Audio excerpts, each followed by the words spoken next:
Corre, estamos a tiempo. Alcancemos al Maestro. A continuación, presentamos el estudio de la lección de Escuela Sabática. Lección 10. Lograr lo impensable. Recuerda suscribirte al canal, darle like, activar las notificaciones y compartir este estudio.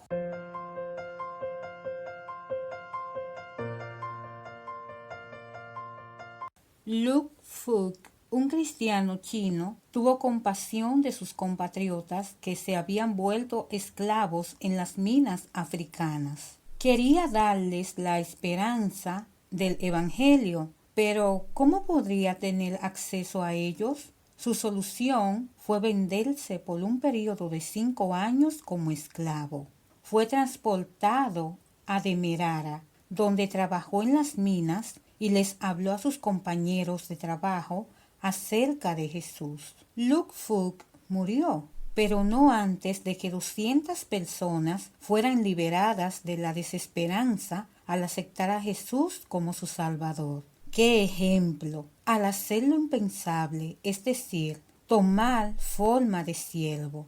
Jesús también logró lo inalcanzable, a ti y a mí, y a todo el mundo sumido y perdido en el abismo del pecado. La liberación del cautiverio babilónico era un símbolo del sacrificio de Cristo en la cruz, quien libertaría a su pueblo del cautiverio del pecado. Prefiguraba la liberación mayor del dominio del pecado realizada por el Mesías. Lo que Israel necesitaba no era tanto un gran libertador militar, sino un Mesías que le proporcionara la victoria sobre el pecado. La injuria, los insultos o las burlas inferidas hacia una persona hacen que ésta se sienta humillada y se llene de ira contra los que injustamente le ofenden. Por ejemplo, el trato degradante sufrido por los embajadores de David desencadenó una guerra entre Israel y Amón. Eso suele pasar en el barrio, en el trabajo y otros lugares. Alguien te maltrata y luego viene la lucha campal. Nuestro ego no resiste el maltrato y la humillación. Sin embargo, la persona más poderosa que ha existido sobre esta tierra soportó las burlas y el desprecio sin defenderse ni airarse. Colgado en una cruz, Jesús no quiso descender de ella para callar las burlas y los insultos. Sus milagros fueron una evidencia de que tenía el poder para hacerlo. ¿Por qué no lo hizo? La frase, si eres el Hijo de Dios, ¿no te suenan estas palabras a las usadas por Satanás cuando tentó a Jesús en el desierto? Si eres el Hijo de Dios, haz que estas piedras se conviertan en pan. La muerte de Cristo en la cruz es la respuesta a todas las preguntas, incluyendo ¿por qué sufre el inocente? Con la muerte de Cristo queda descubierto quién es el causante del dolor, la miseria y la muerte. ¿Qué tan lejos han llegado contigo? Quizás te traicionaron, te mintieron, te pagaron con mal el bien que les hiciste. No fueron justos contigo. Quiero decirte que un enemigo ha hecho esto. No tienes por qué seguir el juego del enemigo y pagar con la misma moneda. Ante tal situación tenemos 2 opciones: guardar rencor y vengarnos, o perdonar y olvidar. Si eliges guardar rencor y vengarte, rechazas el perdón de Dios y en consecuencia serás esclavo de la amargura y te enfermarás. Si eliges perdonar y olvidar, el perdón de Dios te podrá alcanzar y será salud a tu vida. Como podemos ver, Isaías preparó a su audiencia al presentar el tema mesiánico. Al seguir el curso general de la vida del Mesías en la tierra, el profeta comenzó con su concepción y nacimiento. Estableció su identidad como un rey davídico divino, explicó su obra de restauración para Israel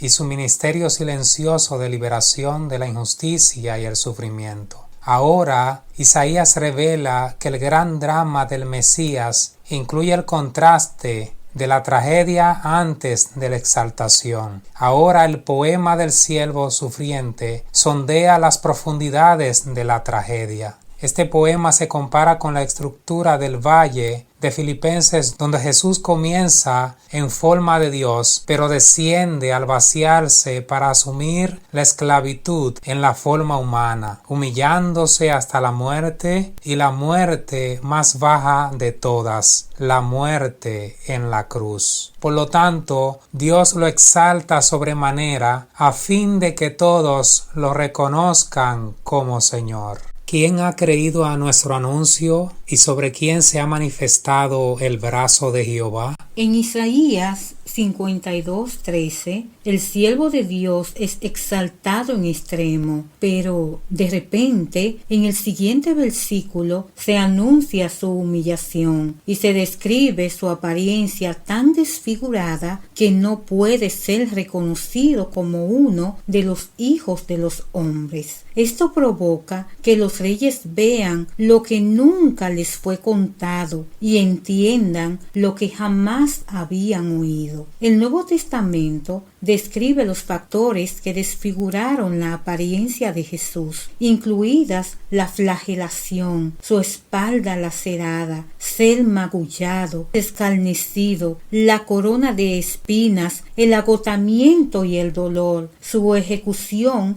en el lugar donde ejecutaban a los criminales. Su posición en el centro de los dos ladrones indicaba que era el mayor criminal. Ante esta terrible tragedia, no dejó oír un murmullo de queja, no pronunció maldición sobre quienes lo maltrataban. Era permitido dar a los que sufrían la muerte de cruz una poción de estupefaciente que le ayudara a amortiguar el dolor. Rechazó probarla. Su fe en el Señor era su única fuerza. Pero, sobre todo, lo que más le agobiaba era el hecho de que el pecado fuera tan ofensivo para Dios que su separación resultase eterna. Era un ser humano como tú y como yo. No era insensible al dolor. Sufrió más que nosotros porque su naturaleza era más exaltada, pura y santa que la humanidad por la cual sufría. El pecado nunca tuvo la condición de ser natural para los seres humanos. Soportarlo hizo que el Hijo del Hombre pareciera infrahumano. Esta historia se compara con la de Job, que súbitamente descendió de una posición de gran riqueza, honor y poder a ser un lastimoso miserable sentado en el suelo en medio de cenizas, que raspaba sus dolorosas llagas con un tiesto. El contraste era tan grande que ni siquiera los amigos de Job lo reconocieron al principio. ¿Por qué sufre Job? ¿Por qué debe sufrir el Mesías de Dios? Ninguno de los dos lo merece, ambos son inocentes. ¿Por qué entonces el sufrimiento? ¿Quién hizo esto? Isaías responde esta pregunta. Mas él herido fue por nuestras rebeliones, molido por nuestros pecados. El castigo de nuestra paz fue sobre él, y por su llaga fuimos nosotros curados. La respuesta es dolorosamente clara. Todos nosotros, a causa del amor de Dios, su Mesías eligió sufrir. Eligió sufrir para alcanzar lo inalcanzable, y lo inalcanzable somos nosotros. Toda ofensa contra Dios o contra el prójimo debía ser expiada. Si la ofensa lo requería, debía hacerse una restitución al agraviado. En todo caso, debía ofrecerse un sacrificio. Un animal inocente debía morir en lugar del ofensor. Entonces, llega la pregunta crucial. ¿Quién está dispuesto a creer lo que Isaías está anunciando? Ante las profundidades de la tragedia, los comentadores judíos modernos niegan que esta descripción gráfica del siervo sufriente sea una predicción del Mesías o que pueda aplicarse a él. Algunos han sugerido cristianos no se atreven a afirmar con total seguridad que este pasaje es una profecía mesiánica. Por lo tanto, lo aplican a los sufrimientos de los judíos a manos de sus enemigos. Y otros sugieren que el profeta describe aquí sus propias vicisitudes. Pero el Nuevo Testamento aplica este pasaje claramente a Cristo. ¿Quién ha creído a nuestro anuncio? Jesús, el Cordero de Dios, se ofreció voluntariamente para expiar nuestro pecado. Él murió para que nosotros no tuviésemos que sufrir la muerte eterna. En su resurrección se asegura nuestra resurrección. Nosotros somos el linaje, el fruto de la aflicción de su alma. En la historia de Luc Fouque, al principio del estudio, este hizo lo impensable, pero ahora aparece Jesús y hace lo impensable y lo inalcanzable. Nuestra mente limitada no llega a entender por qué tanto amor, por qué arriesgar tanto. Sigue resonando en nuestro oído la pregunta de Isaías: ¿quién ha creído a nuestro anuncio? Lo que Isaías está anunciando no es algo tan simple, es algo que sale de lo normal. Lo normal es amar a quien nos ama, pero amar hasta el punto de sufrir, hasta lo sumo, como nadie en la historia, y morir por gente descarriada, gente que busca su propio camino, gente egoísta, orgullosa, alcohólica, gente promiscua, mentirosa, engañadora, hipócrita, gente pecadora. Es un anuncio insólito y a la vez maravilloso el que Isaías hace. Es un anuncio para el cual no estamos preparados, pero puede ser creído. Es una noticia tan grande y maravillosa que no cabe en nuestra mente, que trae esperanza y puede ser creído. ¿Crees este mensaje?